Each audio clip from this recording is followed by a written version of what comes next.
God is good? All the time? Nene tua? Tēnu malawa? Uke moi whawhiroa, whakamwha.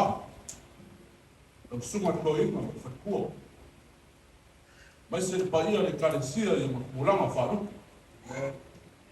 O pa ia makumalu le a oka whakia ni o. Dei le ngaku o uma mamangu lau ki, ma kosi whakiku.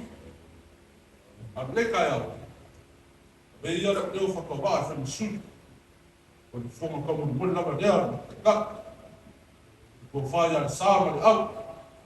Ma ko ki whawhino ia kwai. Ma rot soi fua ma rot laki maa. O se whamarosi ma kātou le leka e au. Kusi a Paulo da e feso e whawhai kumamua. O le nei, wa o le o nono tia o no le li.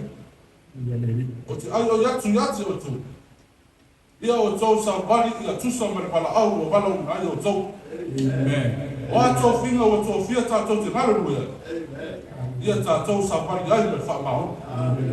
Whamanua tere le tua o le isu. Amen. Ya, rana mai nana o ina tātou wipu. Whātasi mai tātou.